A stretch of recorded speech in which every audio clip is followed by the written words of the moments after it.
Welcome to the League of Ordinary Geeks. I'm your host, Mahoney. I'm Bao. I'm Wellsman. And I'm Andrew. Episode 4, The New Hope. A New Hope. Star Wars.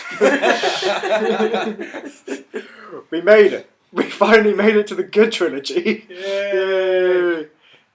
So, Get out. Star Wars. What is your earliest memory of this film, A New Hope? Do you remember? It's like I can't remember a time before Star Wars, but I can pinpoint the point where I watched it for the first time. I watched it all back to front. I think I saw Return of the Jedi first. So Oh, really? yeah. Yeah, I was one of them. I was a George. well, you watched the prequels first. Yeah. Oh Lord. Oh, I mean, right, okay. despite me being a massive fan, I saw Return of the Jedi first, and then I was like, ooh, and then I think I had to borrow like New Hope and Empire from a school friend or something. I can't remember. We only had Return of the Jedi on VHS. So I had to Wow. work around. Yeah. I remember my dad taking me to the 1997 re-released within the cinemas. You were 5. Really? Yeah, man. I was 5. I remember that moment so well because I was like a horny Labrador on my dad's leg, asking him about how movies were made. What kind of analogy is that? I was good just, one. yeah, I was really excited. Okay, whatever. And just to clarify, my dad's a postman. He doesn't work within the film industry, but I kept asking my dad, how He's did... used to being humped by dogs. He's used to it. But I kept asking my dad, how did they film this? You know, how did they get the spaceships in place? How did they get the lightsabers done? It was the first film that ever like fascinated me on how movies were made. But Well, even at 5, you were like, oh, this is so fake. no, Because a man. little bit of 5-year-old me would have been like, oh my god. Well, no, 5-year-old me, I think I grasped, or my dad ruined the magic for me very early on that this is all fake. But no, it was the first film where I wanted to know how movies were made, and it ignited my love for movies. Not just for the movies itself, but how it was made behind the scenes as well. What about you, Bao? Do you remember when? Yeah, I was basically my friend Tom. He was a couple of years older than me at the time, and I can't remember what age it was. It was probably about 6 or 7, and he was like, "Oh right, I've got VHS." If anyone knows what that is, still, but Oh my god! If our viewer base doesn't, then I'll be disappointed. yeah, no, that's true. That's Or at true. least 20% of it. I just thought I'd state that anyway. But yeah, yeah, he'd come round to my house because he was staying round at a sleepover, and he was like, "Oh, I'll bring Star Wars," and blew my freaking mind, man. It all Literally. started from there. Yeah, I think I was probably about 6, 7, I reckon, probably about that age, and it was A New Hope. That was my first Star Wars movie, and blew my mind, and still blows my mind nowadays. It really does. I absolutely love it. It blows my mind that this film was made in 1977, Exactly. and it still holds up today. Do you want to hear some facts about 1977? Yeah, Go for it. on then. What do you think was the #1 song Oh, God. in the UK? Why are you I never get this right. I bet it was like ABBA or something like No, that. it wasn't ABBA. It's a one that we all actually like. Oh, I don't know what. I want to say Queen. No, it wasn't Cream. I don't know. But yeah, carry on. What are they called? The guys with the really high-pitched voice. That Sounds like ABBA. No, it's Hey Ya. Yeah. No, that's Outcast. you It's idiot. yeah. No, I think I don't- he said a Hey Ya. couple of decades no, earlier. haha. Take The on Bee me. Gees? Oh, the okay. Bee Gees. No, it wasn't Bee Gees. Ah, right, okay, maybe not. Oh, Well- I'll say like Lynyrd Skynyrd. Oh, what am I trying to say? Skinner? Yeah. It was Hotel California Oh. Really? by the Eagles. Fair. What happened in the world of gaming at this month? Pong came out. No, that was way before that. Really? Was it? Yeah, man. 1977, the Atari 2600 was released. Oh, I should know No this shit. way. I thought it was like in the 80s. Yeah, No, I think it was 77, yeah. What's Wow. wrong with me? And Star Wars was one of the launching titles. Oh, to be fair, yeah. I Or the remember old X-Wing game, yeah. because you had Texas Chainsaw as well come out for the Atari. I think that was what 78. I think so, yeah. Sweet Jesus, I did Old not know school. that. And guess how much a pint of beer cost? 50p. Nah, 30. I'm gonna go with like 72. 40p. Mm. pretty close, but so cheap. That Pretty question close, always though. depresses me, man. Yeah. So how much? Only Yeah, $4.50 now. It's just inflation. It's just that's how much it's gone up, isn't it? Brexit. So, we normally do the format. We did the format of the prequels of what we liked. That's a very small bit, and then what we didn't like, and any questions we have. So that's why I thought we'll start off, because this is my favourite Star Wars. Yeah. I mean, I might wake up tomorrow and say it's Empire. It always flip flops between Star Wars and Empire. But Star Wars and Empire. well, yeah, A New Hope There we go. and Empire. But it was originally known as just Star Wars when it came out in 1977. Oh, really? Yeah, Okay. because, well, Lucas wrote episodes 4, 5 and 6. I know he had 4 drafts of episode 4. But obviously when Fox greenlit it, he said, obviously the big producers said, don't call it episode 4, because you don't know if there's going to be an episode 5 yet, if this flops. So it was just called The Star Wars. Makes sense. Yeah, makes sense. To be fair. So, like I said, this and Empire always flip-flops, but I absolutely love this film. It's my depiction of a perfect film. Not the best film, not even my favourite film, but it's my depiction of a perfect film. So, should we go around and talk about our favourite scenes? Yeah, go for it. Yeah. Roseman, what's your favourite scene from Star Wars Episode 4, A New Hope? I'm tempted to say the trench run. Between that and the Falcon getting chased by the TIE fighters, that's always quite iconic. Well, after when they escape the Death Star. Yeah. When they go into light speed and then they're still being chased, right? No, I got that wrong. Is that when Han's like, great kid, don't get cocky? Oh yeah, well, Yeah, that's that it. Yeah, one. and then no, sorry, this is when Luke's. I'm confusing my scenes, but yeah, we literally just saw it. But yeah, it would be between that and the trench run. I'm always tempted to say the trench run, almost for some comedic reasons as well. But Why the trench run? because maybe it's just because I'm very action based. But for me, I just think that's a really fantastic scene, just with the way that the Rogue Squadron gets set up. And we didn't know anything about the Rogue Squadron, obviously, in the first one, so it's nice that they feel really well established, and you wouldn't pass that they're already a really well established team. Like if movies came before it, do you know what I mean? So that's one reason why I liked it, and obviously Vader having his own custom TIE fighter is pretty cool. Exactly, man. Yeah. Bauer? It's probably not my favourite scene, but I think it gets the grasp of like how evil the Empire is. I think am I getting his name right? General Tuck.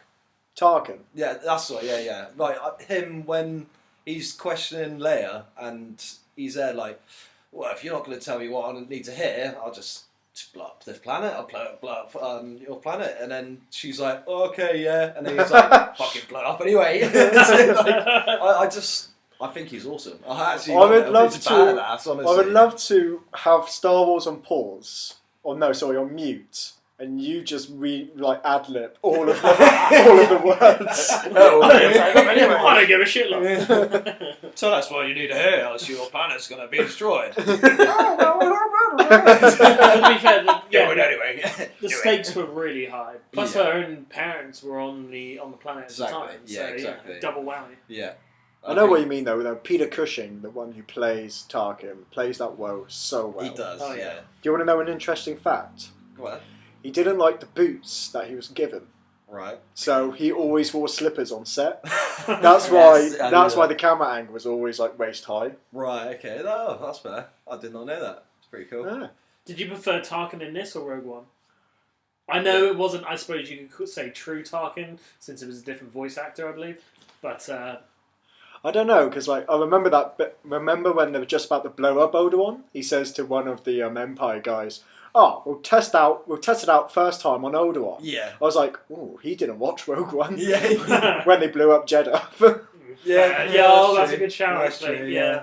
I forgot about that. Yeah, I forgot about that as well, actually. But no, I think, Tarkin in this is better. Yeah, I think he's much better. I think it's an unfair comparison, I would say. Actually, sorry. Rogue One gave it justice. factor. Yeah, well, I revert that back because, to be fair, his role in Rogue One was slim, I would say, in comparison. He had way more scenes here. Yeah. you could even say it was rateless I because there's literally no actor there. True. No, you're not wrong. I personally wouldn't say. I think they did a good effort, but Yeah. that's just personal opinion. What about you, Andrew? Favourite scene? My favourite scene is the cantina. I Yeah? love it. I mean, after rewatching it and going back to Mandalorian, where don't accept droids. Mandalorian accepts droids now. I just found that really funny, and of course, the music. The cantina Yeah, music. canteen music. It's just a classic. Yeah, it is. That's one of the reasons it's my favourite. Anything particular in the scene at all? Is it the I don't like you guy? Is it Han shooting Greedo? No, I think it's just generally the music for me. Just the music? Yeah, it really is just the music. I mean, I do like the Greedo scene.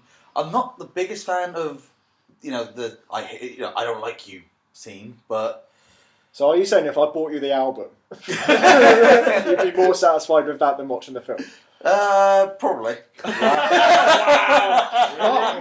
does that say? Okay. The one thing in that scene that did get me is just Luke just walks in, goes to the bar, pulls on his shoulder. Yeah, taps on and the shoulder. It's not even like, I want this drink. It's just, oh, okay. Yeah. Yeah, it makes it sound like he's a regular. You know what I'm into. Yeah. I love the way, like when you said they don't accept droids, but there's every fucking other race in the world in Yeah. that. That I film. do love. Like the I amount love of it, effort yeah. that must have gone to the costume department. It would have been absolutely obscene. Oh yeah. Mm. I think it's interesting that when all of you guys gave your favourite scenes, you all mentioned other films as well. Do you find it hard watching the original trilogy, especially A New Hope, without comparing to the prequel trilogy? Yes. Yeah, definitely. Yeah, it is tough. Well, just the all-around saga, really. I mean, it is difficult not to make comparisons. And not necessarily don't have to be negative ones. Obviously, we know there's a lot of good movies in the saga other than the original trilogy. Obviously. Yeah. But yeah. what's the one moment in A New Hope where you're like, did George Lucas even watch this? Whilst writing the prequels. I know it's very like on the top of your head. Well, I mean, it's when you start getting the feel into A New Hope is when you kind of see the fear factor that the Empire has over the actual whole universe now, the galaxy, shall I say? See, I wouldn't even go that far in this film. No? It looks like they just got the Death Star and one Star Destroyer. It was almost felt like it was designed as a singular movie, despite him writing all three scripts. Right? Exactly that, yeah. It felt like if he stopped there, it would almost make sense without the sequel. Yeah. Well, that's what I love about The New Hope the most. That it can be just a one and done. It's a 3-act structure and there's an ending to it. But what the thing that would get me is that R2 and C-3PO's like relationship in this film. You'd be thinking like, oh, how long have they known each other for and stuff like that. Yeah. You'd want to know why they've got like that such strong like kind of bond. If you know what I mean? Well, that's what the prequels kind of explain. Yeah. It Exactly. does, but Yeah, it seems to me if like it's they a standalone seem- film, then it'll be kind of a bit like, oh, so I want to know what they've done before Yeah. and stuff like that. Well, to me, it almost seemed like in this one, like they've only just been introduced. The way they were talking to each other. Yeah. I know the first scene you see them walking together, but it almost felt like they just met in that corridor. Like there didn't seem to me like much of a relationship was already formed. You sure? See, That's I think just how I felt. I didn't feel that. I got the relationship vibe straight Yeah, away. Yeah. Maybe it's just a weird feeling, but you know. I must admit, Ben Kenobi, Obi-Wan Kenobi, Yeah. what are the odds? Yeah, very much. You would think if you went into hiding from the Empire to watch over Luke, you would at least change your last name. You would, yeah. Yeah. They always boggled me. Like, why? I'm surprised they didn't do some sort of random, just swap the names around. I'm Kenobi Obi. Ibo. Ibo. Even that. Ibo could work. Yeah, good. I must admit, I must have been... I always had fond memories of Ben Kenobi in this film, but after watching it again, I was like, I don't know. I mean, I like him. I mean, of course I do. Alec Guinness is a good Alex actor. Guinness does a great job, even Yeah. though that he hated the film and he hated the world. He did it fantastically. Oh, definitely. But I think we're so used to, we talk so much shit about the prequels, but I think we're so used to McGregor Yeah. as Kenobi. Is it because the differences in that Kenobi and this Kenobi for you, or is it the actual just betrayal, just the straight up betrayal? Well, I think it's unfair to compare Ewan McGregor to this because it is just the way the film is structured and directed and written for Kenobi's world within this film. Mm-hmm. It's just kind of like as soon as Kenobi sees Princess Leia's message, it's like, oh, Luke, you gotta go to Odoon. Then as soon as his parents are fried, how about our Odoon? He's like the most manipulating man in the world. I know he's got a mission to do. Yeah. But it's like, give the boy some time. Yeah, Well, it gives a chance to yeah. grieve. Especially Well, when yeah, he wasn't grieving though. I'm not gonna lie. That really bothered me about the movie. Probably the only thing. He was not grieving, but Obi-Wan, he knows for all of one day, and he's absolutely distraught. Yeah. that's true. Yeah. It's just that makes no sense to me. And why when Obi-Wan says, strike me down and become more powerful, did he know he'll become a ghost? I Yeah. think he knows he'll become one. He says that. But it's like, I always, even to this day, it's like, why would he become more powerful? How did he become more powerful? Even when the films, like 5 and 6. Well, technically, you live on forever, I guess, as a Force ghost, right? Yeah. So that's more powerful. But it's like, oh, if you strike me down, Luke will be more pissed and he'll strike you down. I reckon so. Yeah. Do you think that's the hidden I reckon message? So, yeah. Potentially. So yeah, like my training will go on through him. That's how I see it, at least. Yeah, me too. I reckon so. Yeah, because he's not really going to be in the cockpit if he's alive, is he? He got some No. so yeah, it kind of it does make sense. My Yeah. favourite scene is, I would say again, the trench one. I love the editing, the music. I still get goosebumps every time. Especially, I know Luke's got to blow up the Death Star every time. But when I watch it, I'm like, is he going to do it? Yeah. It's edited so well, and the music is fantastic. And Is it's an that- ode to practical effects. Yeah. Oh, the You know, practical effects are The fantastic. amount of effort they put in compared to these days is just absolutely shocking. You Oh know? mate, it's like this film back in '77 won an Oscar for its practical effects, for its visual effects. That's why it makes me sick to my stomach that George Lucas went back and redone it all. Yeah. How do you guys feel about the because we all watched the special edition with all the added CGI Well, it's and so all the noticeable. enhancements? Yeah, It's you so can noticeable. tell. It hurts. I mean, don't get me wrong. I suppose CGI for '97, it's not bad. But I know for this now, was the 2006 release, Oh god, well, it Right. does. so It, even more. it does not age well. No, at all. no, it It's doesn't, just no. really. I'd rather have the original effect. Especially when they're entering Mos Eisley, and there's always this just shit just flying around. Yeah. Mm. And like when C-3PO and R2-D2 was coming out the pod, and they were looking at the like the sand dunes and stuff like that, you can see how like bitty that was compared to No, exactly. the other kind of CGI. You can definitely and stuff tell like what that. Yeah. scenes were not touched and Yeah. which scenes were touched. Yeah, Yeah. If he did yet another update to the update, and it looked, I know that sounds mental, but did it with maybe even just redo practical effects in the background, then CGI them in. That would have been I would have much preferred with them to do that than just straight up CGI. Well, George can't do that now.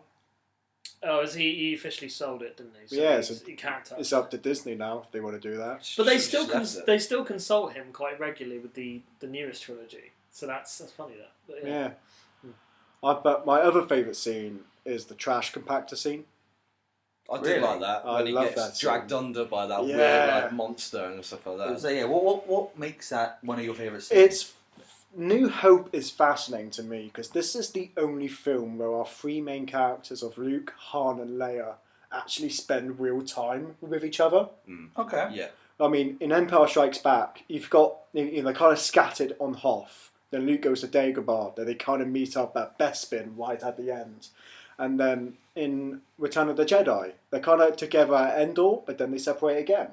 It's because they got their own missions in both of those movies, haven't Well, they? no, They've each yeah. got their kind of directive to go to, but like you say, New Hope is the film where they've all got that set thing just to get off the Death Star Yeah. and live, basically. And it's weird that, and especially the trash compactor scene, you see each character come together as well. Yeah. You see each characterization burst out. It's And like, they definitely bond quite a lot, obviously, Yeah. given that they're near-death experience. I love the near-death experience, and like they're all cheering, and C-3PO's like, they're dead. Listen to their tortured screams. Oh, it's my fault. Yeah. I love it. I just that scene just symbolises what I like about Star Wars. And I just like it as well, that scene as well, because it shows how helpless they are actually in this movie compared to the other movies as well. Because obviously they all get more powerful. They all Obviously, yeah. If Luke had the Force at that point, That'd or have been honed easy, his, yeah. it would have been. He could have just been like 3PO. And also how reliant they are on the droids. Yeah. You know, I think- they're all part of the family. Exactly that. And that's what I love about New Hope as well. It's the furthest away from the Skywalker drama. Yeah. Obviously in Empire we get the great reveal, which is the greatest twist, but yet probably the most tragic plot point which cursed Star Wars. Pretty much. Because everything has to be related to the Skywalker family. With this, it's just a self-contained story. And I love the way when Obi-Wan was explaining the Force. Like Same. this godlike power which anyone can kind of tune into if they really choose or believe into. Yeah. None of this midichlorian bollocks. None of this training since you were like 4. Yeah, it's just like what did he say? He said that it's just literally a force with nature. And Yeah. then, like, it's just it blends or bends itself? Binds. Yeah, It that binds binds itself. itself. Penetrates, Yeah. surrounds us. Yeah, that's it. I love that. And it's dialogue like that which makes me think, George, you did not watch this before you wrote the prequels. Pretty much, yeah. Yeah, no, he didn't. Is there any other good points at all? So we talked about our favourite scenes. Have we got any like singular good points we Yes. want to bring up? Go on, Ad. I'm pretty sure everyone will agree with this. The Luke sunset scene. Oh, Oh, yeah, I love. how could it I was not? going to bring that up. I mean, just Big John to it. John Williams' score in general, as I said, I think it amplifies every single scene. It does. Don't get me wrong, scenes on their own are great, but without that score, it wouldn't work. It's a marriage. there's only so much we can say in 2020 about John Williams that's not been said before. True. I don't think Spielberg would have a career if it wasn't for John No. Williams. And to be fair, you know, once again, we have a go at a lot of aspects of the prequel trilogy, sequel trilogy. He has been consistent throughout. Throughout. Yeah. That man doesn't deserve to die. The man. He will live on. yeah. Well, man. yeah, you know, I know you joke, but sentimentally, yeah, his He music will forever. So, what do you like about that scene in particular? Well, I think the music works incredibly well with it. Still gives me Yeah, goosebumps yeah, every time. yeah. Yeah, I think it give does. everyone goosebumps. Yeah. Obviously, you know, Tatooine. It's something we've seen with the prequels, Mhm. but I think with this, it just gives it a whole new look in a way. Just because I don't recall ever seeing a proper good sunset in any of the prequels. We do at the end of Revenge of the Sith Yeah. when Obi-Wan gives Luke away. But And they both look over, don't they? I still- yeah. I still prefer the Luke one. Oh yeah, Luke will always hold up to be the best. Yeah, definitely. It's just the intensity as well. Intensity, iconic. Yeah. Yeah. I give that same look when I'm on my fag break at work. There must be a better life. Leg up on the bench. Yeah, So let me guess, that's the title of your new book. yeah, that's the time my new book. What about you? Sorry. No, that's right. No, I just think it's like just that scene just kind of brings it into the Star Wars, if you know what I mean. Like you've got all this build up and with the droids and stuff like that, and then you see Luke with the droids, and then you see him for who he is. He wants to travel. He's Well, like, yeah, he's like, he's sick of his life. Yeah, exactly. He doesn't want to be a farmer anymore. yeah, He exactly. doesn't There we want to go. harvest. Which who can yeah, can be compatible with that kind of that thought, you know? Yeah, Mm. Especially when we were his age. I suppose. 19, yeah, yeah, sick. yeah. I love it. Absolutely love it. What about you, Bauer? Any like singular moments? Yeah, I like. Do you remember when just escaping the Death Star, and they got Leia, and I think Luke's there like, oh, so Han, do you like Leia? And he's like, no chance, no. And then Han's like, obviously looks over at Luke, and he's like, well, I wouldn't go for it. And then Luke's like smiling, obviously thinking like, I might be in with yeah, I'm Leia in here. here. And then Han like kind of catches on to what's happening. Like he knows that Luke likes Leia, and so Han has like plays a trick on him. He's like, but if I did want her, I could probably get her. Then Luke just kind of like looks over like really No! kind of like, no, she's mine. Like, and then I like how he plays that trick on him, and then it kind of just lightens the mood a bit more. It really and stuff reminds me like of that. like siblings. Yeah, Yeah. They yeah. really act like siblings. It's fantastic. They do, yeah. Yeah. It's just that relationship, like, just happens. They bond straight away into that. It's quite. I In like hindsight, though, I mean, Han really did a good job saving him, sort of. He still kissed her, but could have been worse. that. Yeah, yeah, that's true. Yeah. What about you, Bozeman? I like the Jawas. What's the official name for their mobile house? I'll call it. Oh, what's it called? Keep talking. I'll look. It's it like up. a giant Yeah, the gonk machine. Gonk. Oh, it is. I mean, you're thinking the gonk machine on the Death Star. The little droid that goes. "Oh."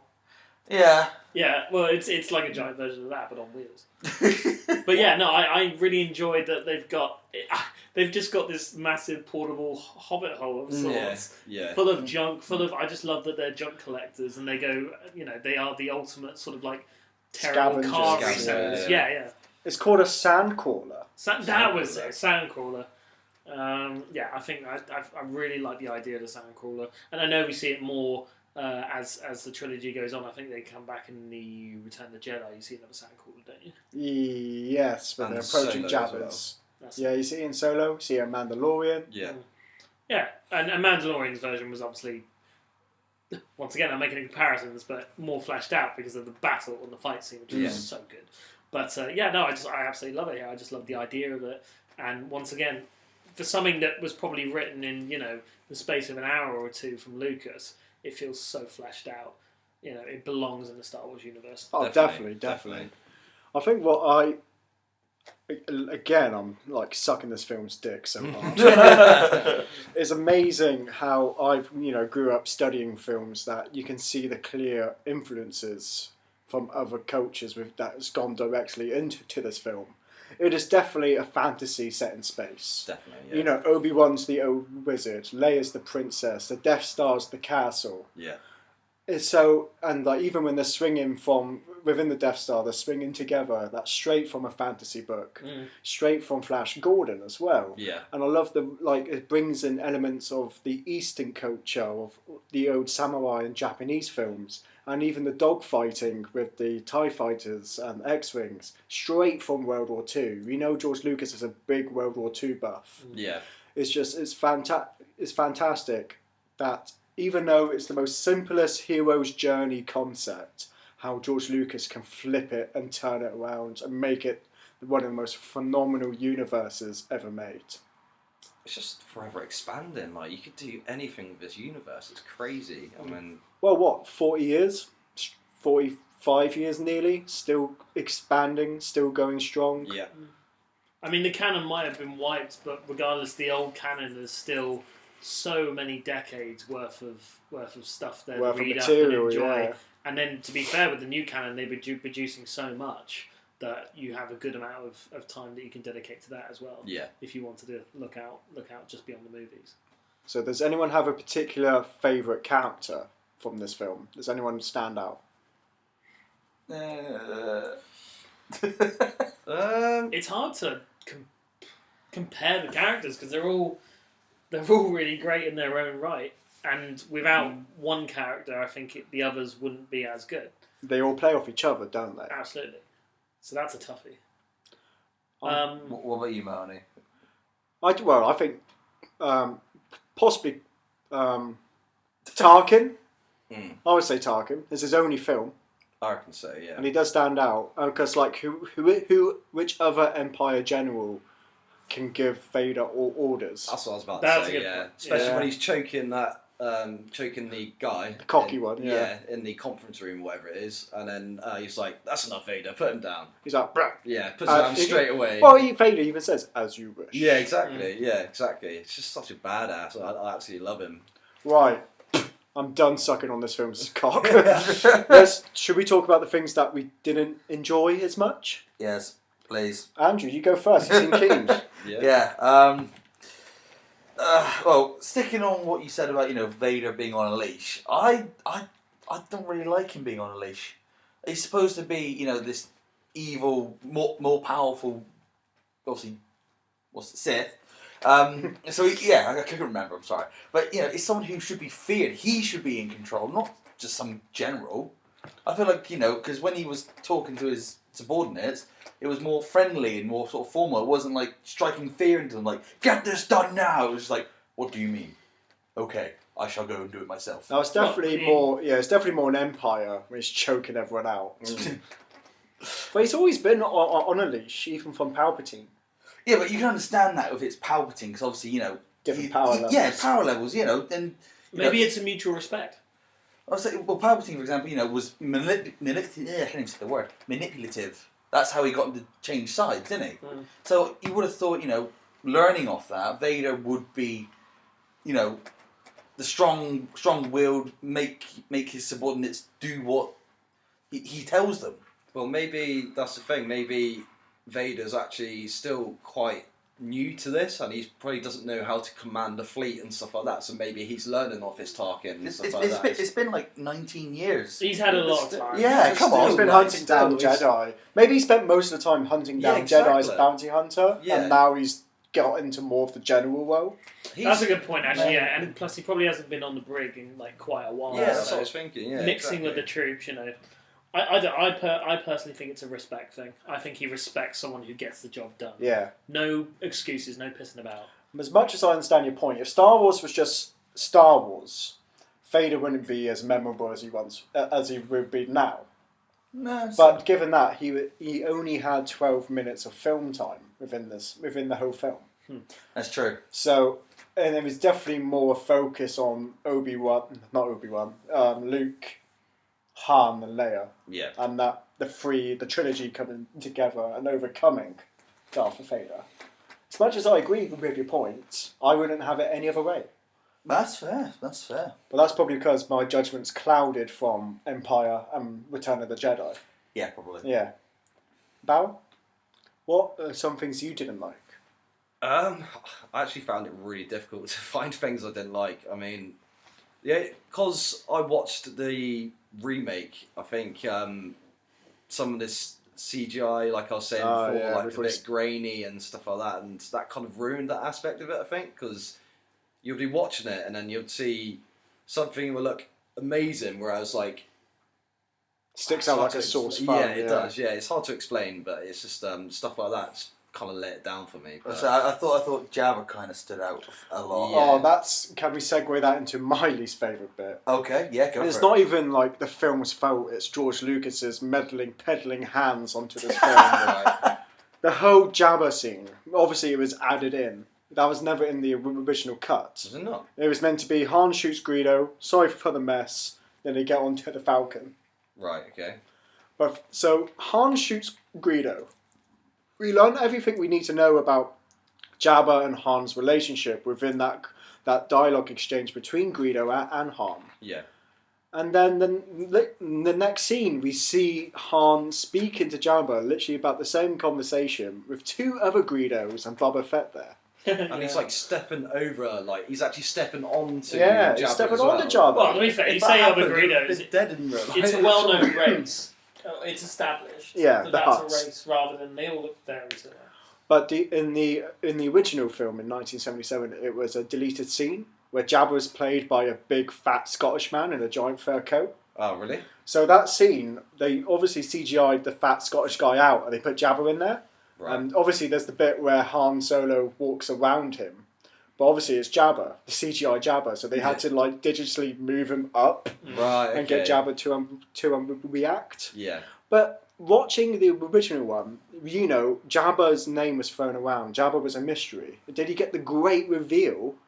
And in Return of the Jedi, you go, oh shit, that's Jabba. Yeah. And then Boba Fett being there as well.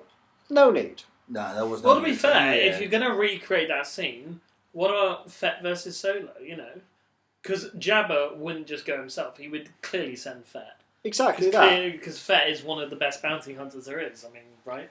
Well, no, yeah. If they were clever, they would just have the dialogue exchange between Boba Fett and Han Solo. Possibly, yeah. But unfortunately, the original scene was a fat Scottish guy playing Jabba. But like I said, it's not the film's fault, it's Lucas's fault. Every scene in that film, if you took that scene out, every other scene you cannot take out. Every scene bounces off each other so well. The pacing in this film is fantastic. If you took a scene out, it would make no sense. Yeah. Apart from that one. Yeah, Pretty much, I yeah. can agree. Yeah. Because, like you say, there's no need to have that there. It's just seems like it's just there to fill up that little space and have that little bit of extra time on the film or something. Pretty like that. much, But yeah. That's what it seemed like anyway. But Especially like the whole I love the whole exchange between Han Solo and Greedo. Apart from obviously Greedo shot first. Yeah, I know. That's what he missed. How can he miss? Do you know about that, Ange? No, I Greedo didn't. shot first. So in the original film in 1977, Greedo never shot. Han Solo just killed him. Straight up. But Lucas had a change of heart. I don't know. He had a daughter. They went, Han can't be the bad guy here. So they have Greedo shoot first, and they digitally moved Harrison Ford's neck so he misses, and then he shoots him. Oh God, what? Even though the film's called Star Wars, the second word in Star Wars is wars. So it's all about war. Yeah. Yeah. So you can't really be playing good guy, bad guy, No, even though no. this is the ultimate good guy, bad guy story. And plus, when they invade the Death Star, Han just straight up shoots a guy. Yeah, Yeah. exactly. So what makes Greedo a bounty hunter that made it very clear, I'm going to kill you right now? What makes that any different? Doesn't.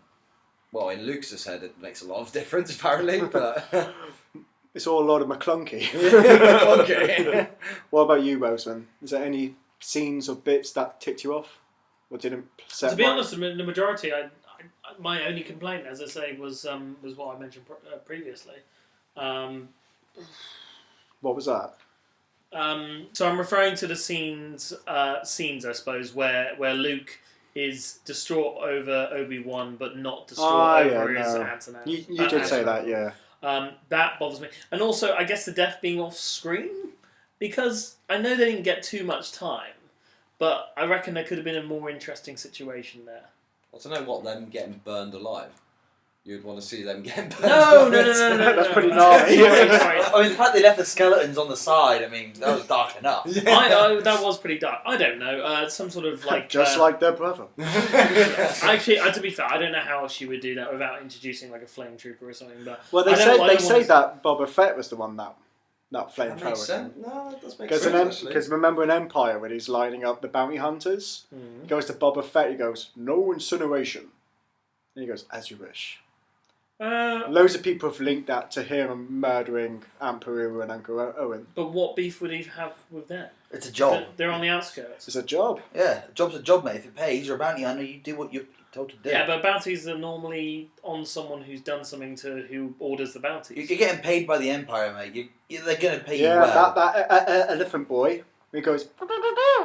He's the one. He's obviously a bounty hunter, a secret spy for the Empire. Oh, fair, yeah. Well, if that's the case, then that's really a good link. But I don't know, for something just so I can't actually put my finger on it, and I know that's a bad explanation for a podcast, but just something about that scene just made me go, Doesn't really. not really compute that fast. Yeah, I could have done without it. Obviously, it was key to it, but had them just like Uncle Owen coming to his senses and saying, "You go, boy," would have, to me, made more sense.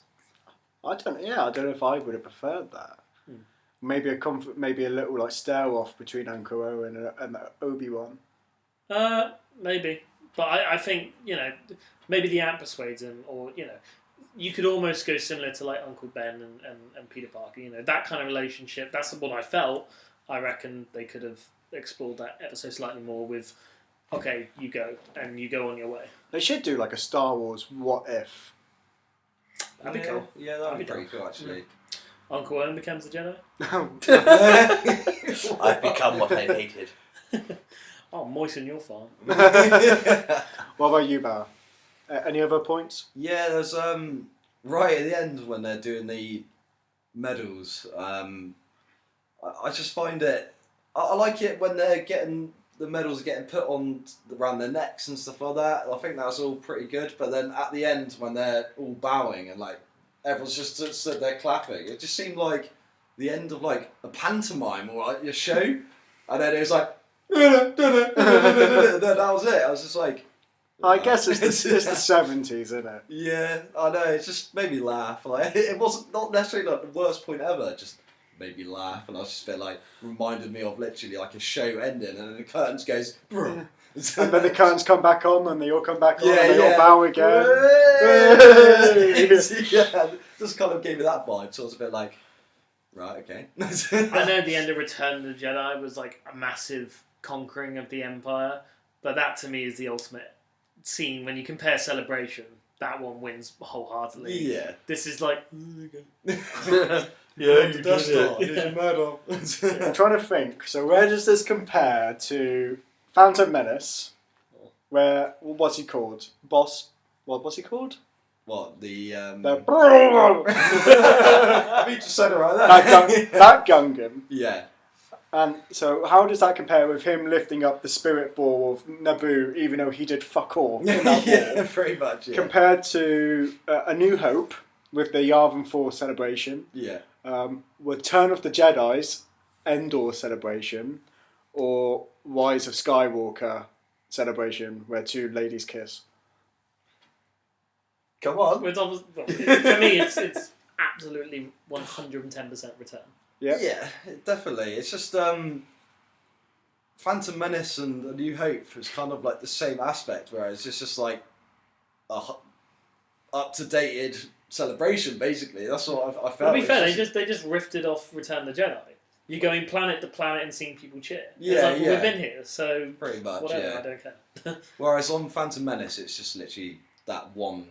That one strip, Yeah, isn't it, basically, yeah. So, and It was alright, but just Yeah. Jake's Lloyd haircut really took me out of the game. It really took me out of it, man. there was a little clip on like. Yeah, I don't know, like, it was like someone stapled it.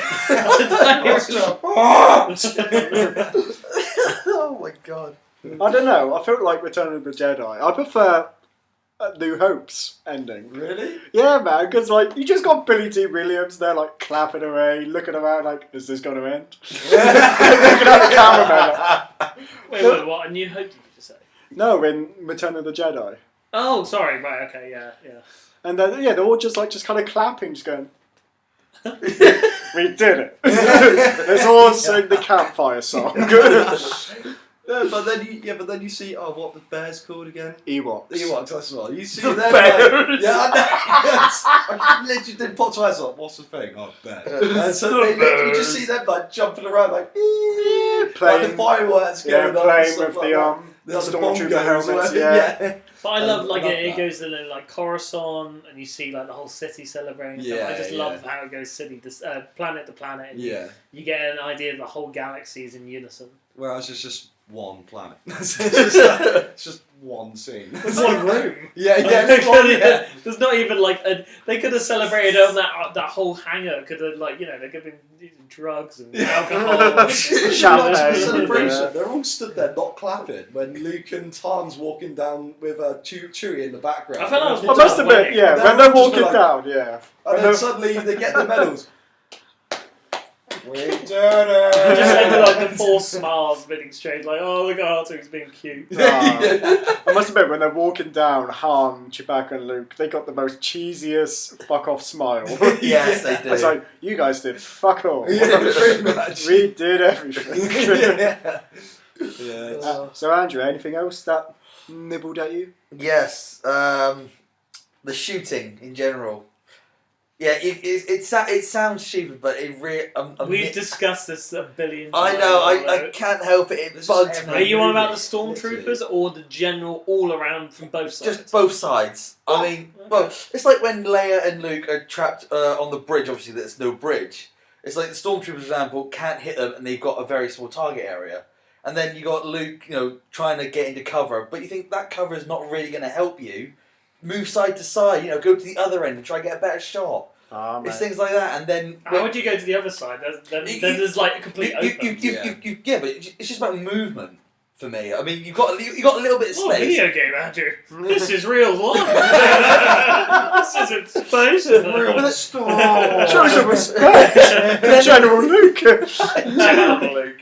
But yeah, that's like at the beginning, stormtroopers and the rebels fighting each other, and C-3PO. Oh, I love and that opening scene. No, I'm just saying. C-3PO and R2 managed to get across the corridor while lasers are firing right in between them. How did none of them get hit? You're just... I'm nitpicking, yes, but You're not a moviegoer, Andrew. It just bugs me. I'm sorry, it really does.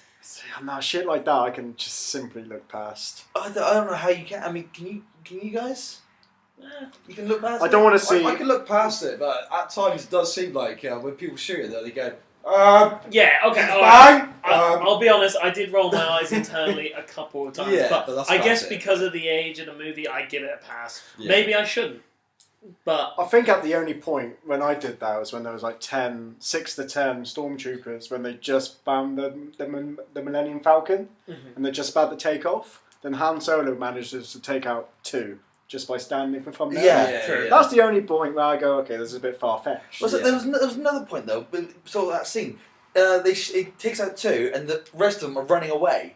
You think you got the advantage here. You got the numbers advantage. They run away and they get a whole bunch more. well, that was At just least- comedic value. I know, but at least a few of them would have maybe got a pot shot in. At least.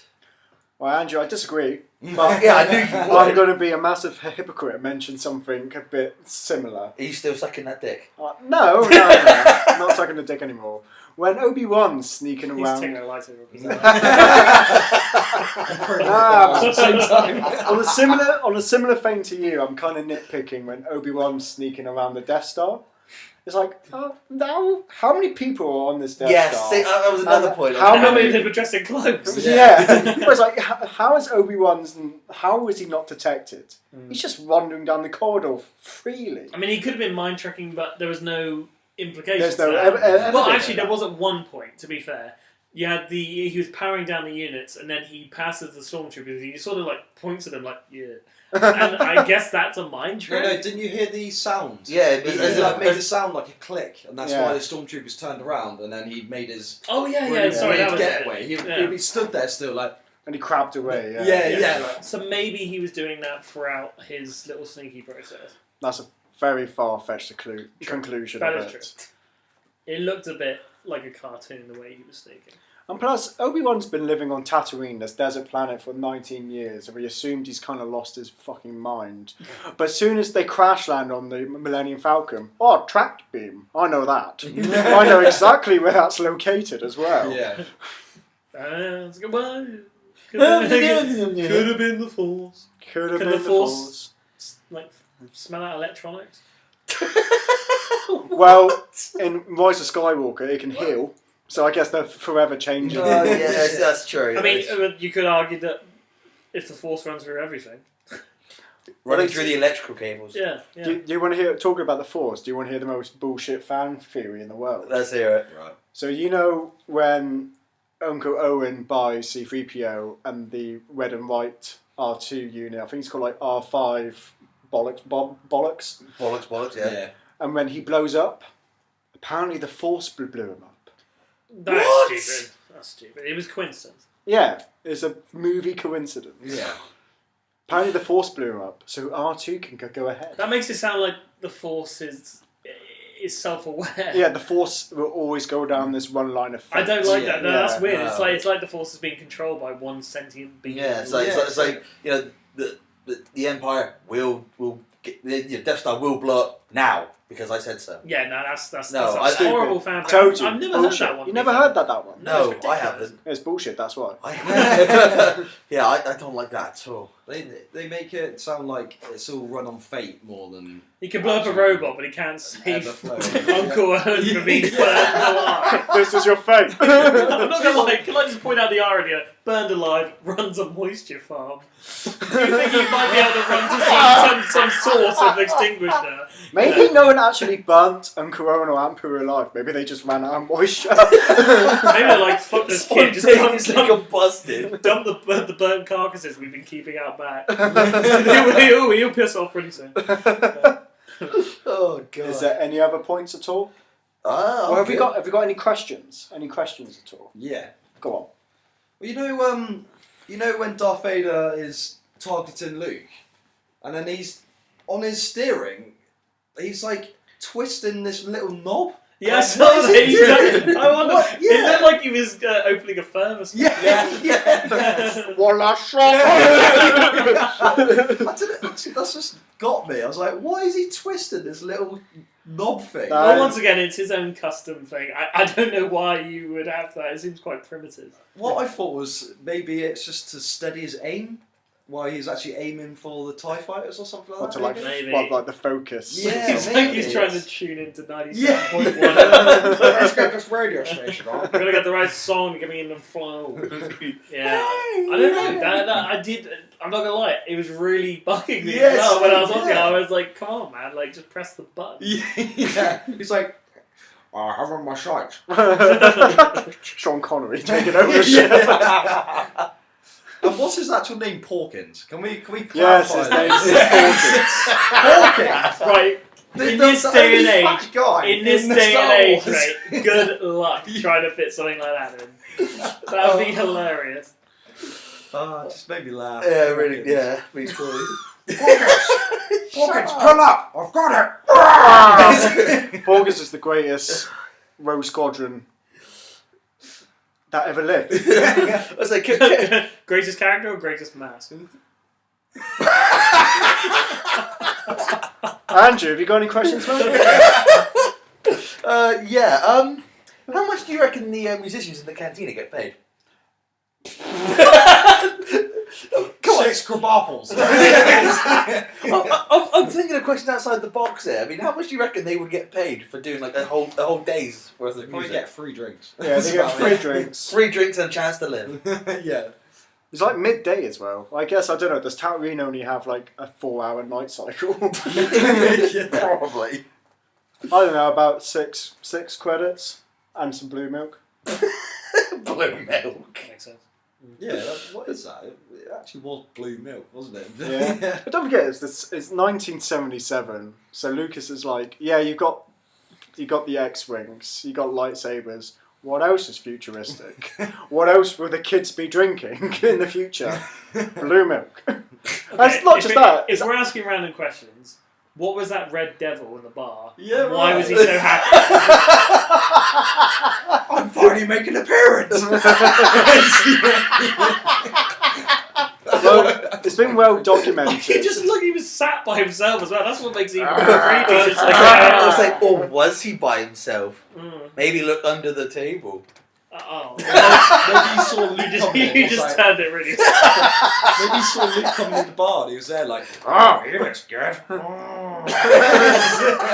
Well, it's well documented that George Lucas is like, he says to like all the actors, wait till you get to the Mos Eisley bit, because it's well documented that everyone who ever worked on Star Wars, the first one went, what a shit show, what a B-level movie. So when George Lucas is like, wait for the cantina scene, it's got to blow your mind. And so they finally said they're going to get everyone in costume and all these aliens. George Lucas is really bigging it up. The original cut was literally a guy in like a werewolf outfit. The one we watched was the special edition. That's the good version. Right, okay. The 77 version, yeah, was literally a worse devil outfit, a werewolf. Just basically Halloween costumes. Okay. Do you reckon that's where they had their Halloween party and then they were just like, On use the set. scene! Without doubt. To be fair though, I don't think we've ever seen that race since. Because there were a lot of races in that bar that we've definitely seen in other movies and other media of Star Wars. We have. We've seen. Mandalorian. I thought that was Red more. guy. I thought that was more. Oh yeah, the on the prison episode. Yeah. the No, Mandalorian. that's a twig. That's a twig. I want to say Twiglet. I think they're called like Twig. Or so I don't know, but basically that's more the established race. But they're not the same. Twiglet. Very So- similar. Very similar. I mean, I suppose you could call it almost similar to like Darth Maul's race, but except he just looks like pure devil instead of like miniature horns. I don't know. It looked. Maybe they just couldn't get him to look like him. Maybe. I don't know. Because they look pretty similar, to be fair. Like they do. I look guess pretty it's similar. just this one just looks on full on devil to me. I don't know. It just cracked me up. Anyway, we're going off the topic here. We're spending way too long on this Twiglet. Oh, I like this topic. Twiglet! Wow. That really tickled me. It really Twiglet you. Did anyone else think that Uncle Owen was a bit of a cock towards Luke? I want. He's I only want- protecting him. Yeah, but he was like, You say stay cock. away from that bird. he's lost his mind. Because the old fool. he's dead. Don't go near him. Well, I'm assuming he didn't want him to mention about his father and he was trying to protect Luke. If he was going to Yeah. protect Luke, why not just not mention it? It's got a point. Well, so he's like, It's like, Yeah. this droid's after Obi-Wan Kenobi. He's like, never heard of him. Yeah. Instead- actually, Instead of going, don't go near him. Mm. Don't go near him. Yeah, like just being like a teenager and you hear that from your parents, you're always going to do like, the opposite. Oh, I Yeah. can't do that now. I'm not fucking doing it. Yeah, yeah. R2 heard that, went, well, fuck you. Pretty I'm much. going off. My pressure. Oh god. Should we have some final thoughts? Yes. Andrew, what is your final thoughts? Your final wrap-up of Star Wars Episode 4? Being obviously like I said in the beginning, like George, I watched the prequels first. And obviously we watched the updated 2006 version. For what it's worth, I generally think it is a good film. Got the character development, like you said. It can be just a one film if you want it to be. If I had to give it a scale out of 1 to 10, I'd give it a very strong 7.5. That's hurt you, hasn't it? That fucking killed. Oh yeah, remember it when we did episode 3. That one is my favourite. So you've got to give me that. Just the fact that I do like number 3. Oh, no. Bauer, what's your... No, I'm joking, Andrew. I respect your opinion. I don't. No matter how much I hate your opinion. Shall I leave now? Yeah, Thanks. Andrew up. No, I think the whole thing with bringing the whole gang together, I think it's perfect. It's done. It's subtly done. It's not way over the top like you have in Phantom Menace, where you finally meet Obi-Wan and Anakin comes together and you get this huge pod race going on and blah blah blah blah. It's, can't really put it into words at the moment, but I love the film as a whole. I think it's the first Star Wars film I watched. It blew my mind. I've seen it probably about another 20 times now, and it still blows my mind just how well they done it back in 1977 as well. Yeah. And just imagine actually being back at opening night 1977 Oh, mate. and going in and seeing this. I'd freak out, honestly. It's mad to think a time before Star Wars. Yeah, Yeah. There was a time before Star Wars. yeah, exactly. And It changed cinema. It changed sci-fi cinema. I think it so. changed cinema as a whole. Yeah. Roseman, final thoughts? Fantastic movie. I prefer the sequels in the original set, the trilogies. I know a lot of people don't like Return. They consider that the weakest. For me, no, it's definitely Empire and Return being the most fantastic. But without this, we wouldn't have those. So I'm thankful for a fantastic starting point. Yeah, that's about it, really. This movie was the perfect storm. Like, this movie should not have worked back in 1977, or shouldn't have worked to the degree that it did. You had a fantastic cast. Harrison Ford, Carrie Fisher, Alex Guinness, Mark Hamill, Peter Cushing. Fantastic, fantastic cast that bounced off each other so well. You had John Williams with the music. You've never heard music like that before. That, the intensity of when they first land on Tatooine, the hero's journey when Luke's looking out, the intensity as well when within the trench run. John Williams is a masterpiece. Not just the music, the sound design as well. Yeah. Name me another Chewbacca's war, the Jawas sound effects. The blasters, the TIE fighters. That was all original. That was never heard before. And to be fair, I don't think I've ever heard of the phrase sci-fi opera before John Williams. Pretty much. Yeah, I that's don't true. remember hearing anything in comparison anyway prior. No. So from the music to the sound design to the from the cinematography to the set designs to the costumes. So some guy invented the X-wing, the look of the X-wing and the TIE fighter, the costume design on Darth Vader as well. It's just, and George Lucas's directing and his dialogue is, sadly to say, is probably the weakest part of the film. It's all of the background staff, everyone in their prime. Like I said, from John Williams to the sound guy to the set to the set designer, to the cinematographer, they were all in their prime.